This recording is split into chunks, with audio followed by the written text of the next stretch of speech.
Hi guys, this is Gary Poe from Late to the Table. Today we're talking about 5 of the top games that are considered gateway games, but they're not really gateway games.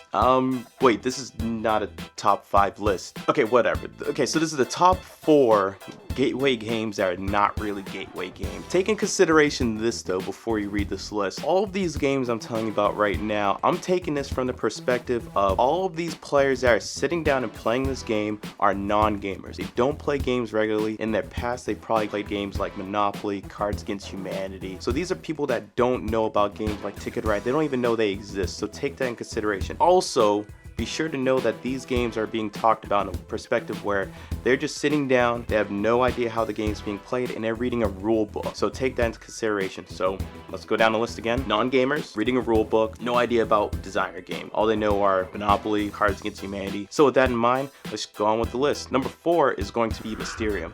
Now, before you guys go up in arms about Mysterium, take it from the perspective that I just said a second ago. Mysterium has one of the worst rule books for a game of what it is I've ever seen in my life. Now, first off, the semi-co-op mechanism is everything that's wrong with the regular version that you play Mysterium. So if you are reading this rule book and you are learning the game for the first time and you are learning those semi-co-op rules, it's not even a variant, it's not even a different mode you can play. That is how the game is taught.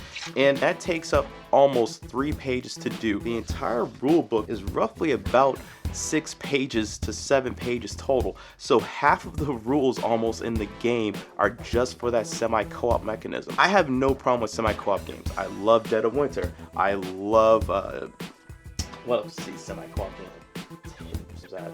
I don't know. There's a ton I love, but I'm not gonna list them at the moment. But anyways, I love semi-co-op games. The problem with Mysterium is that for what it adds to the game is nothing. It makes the game take an extra 20 to 30 minutes every single time you play it. You are still helping each other out, so what's the point of having a semi-co-op mechanism if you're gonna help each other out anyways? So that's why I think that's pointless. So what would I think about if there is one rule master at the table, someone that doesn't need to read the rule book, they're just teaching you how to play the game? Would I still recommend this game for gateway gamers? Yes, of course, I absolutely would. Mysterium is a great game for new gateway gamers, and it's a great way for people to get into the hobby because it just introduces them new elements, a new way to play games that they probably have never seen before. And the other thing I would really recommend that rule master to do is not teach the semi-co-op rules in the game. Just completely skip over that and go right into the meat of the game, which is a co-op game. As long as they're doing that, great game. If they're introducing the semi-co-op elements into it, fine, but that's all I can really say is fine. And that's what my number 4 game is of games I think that are not exactly gateway games. Game number 3. I don't even own this game.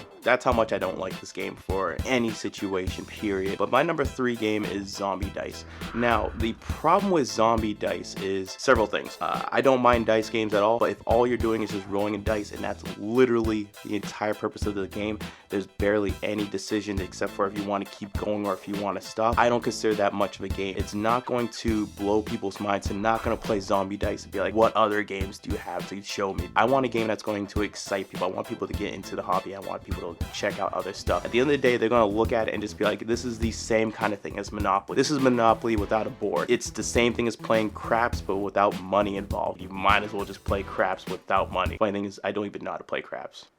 Huh, maybe I should look into that.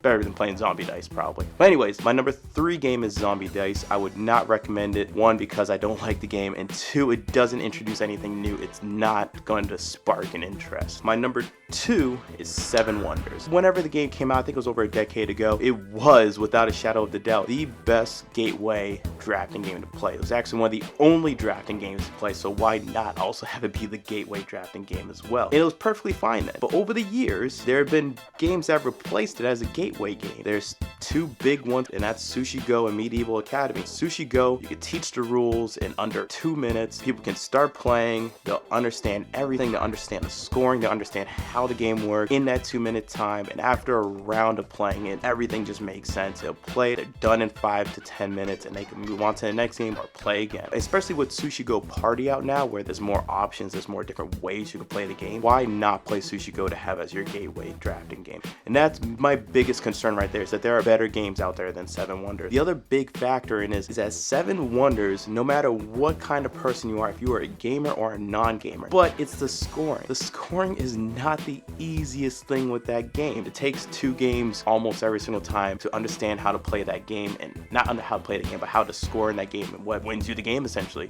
which is the entire point of the game, is trying to figure out how to win. No matter how quick and easy of a game Seven Wonders is, that first time is always going to take an hour figuring out the rules, figuring out how the game plays, and then on top of that, after you do all of that, figuring out how the scoring works and who won the game. Scoring alone that game for new players is going to take 15 minutes. I guarantee that every single time. So those are my issues with Seven Wonders. Now, would I recommend Seven Wonders for if there was one rules master at the table and they were teaching everyone the game and everyone else didn't know how to play the game? I still would not recommend it, purely because there are still better options out there. There's still Sushi Go, there's still Medieval Academy that are easier games, that are easier to grasp the scoring and mechanisms the first time you play it. So that's my opinions of Seven Wonders. It's my number 2 game that's not really a gateway game. My number 1 game on this list is very surprising, I'd even say to myself, because this is actually one of my favorite games. If I was to rank it right now, I'd rank it in the top 10 easily of my favorite games of all time. But this game is One Night Ultimate Werewolf.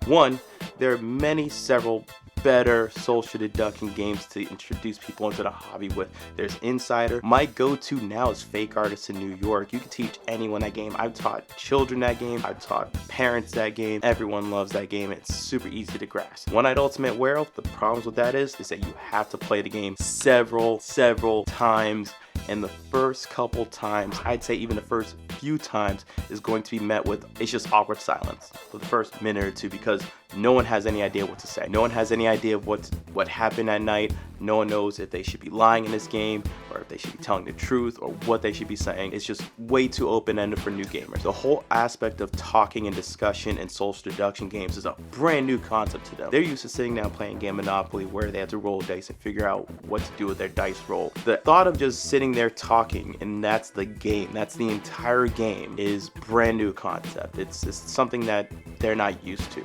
So for you to introduce people to something like that, where they also now have to know how other roles act and what they do at night and what makes it important, why they did this thing in this particular order, you're going to start the game and it's going to just be baffled people out there that have no idea what's going on right now. So that's one of the main problems with the game, is that there's going to be a lot of people that just sit down, the game starts, everyone's supposed to be talking right now and no one knows what to talk about. So there's just going to be awkward silence, or there's going to be someone that says the wrong thing that breaks the game, and then everyone knows something about someone, so you have to then start the game over awkwardly. The other issue with the game is that when you're purchasing the game, it's a little bit confusing on which version to get. Someone says, hey, you should go out and get One Night Ultimate Werewolf.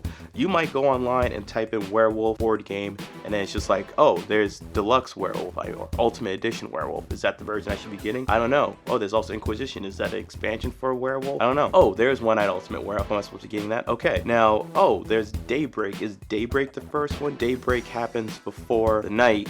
So is that the first one? Then you get One Night Ultimate Werewolf after that. There's a vampire version too. Is that like the first one before Werewolf? Or is that after? There's nothing that says specifically, hey, you should start with this. And it's not on the box. It's usually not in the descriptions. It's not says, hey, get this one first. Or it doesn't say this is the base game and then this is an expansion. That's one of the main other big issues of the game. It's just buying the game. It's hard to tell which one. I remember when I was first getting into the hobby, and One Night Ultimate Werewolf was actually, I wouldn't say it was one of my first purchases, but I'd say it was one of the first 15 games I bought just to figure out which version to get alone. Took, I'd say, a good hour of research on Amazon and BoardGameGeek to figure out and be 100% certain without a shadow of doubt that I was getting the right version of the game without having to worry about, oh, am I missing something, or is there something wrong with what I just got? It was really confusing for no reason at all. The other issues with Werewolf is that you're reading the rule books and they give you suggested roles. Now the suggested roles have villagers in it. The problem with villagers is, especially with new players, is that they wake up and they don't know anything. So they have no incentive to talk. They have an incentive just to listen. So you'll have 2, maybe 3 players sitting there not saying anything because they don't know anything. And then the players that do know something, they don't know how to play the game. So they might be sitting there not saying anything. So you have a table full of people sitting there not saying anything. The suggested roles do not encourage talking. They encourage listening. So that's the other issue with that. Would I play this game if there was one person at the table that knew what they were doing? No. Will they learn the game faster, and will it take less games before things start to click?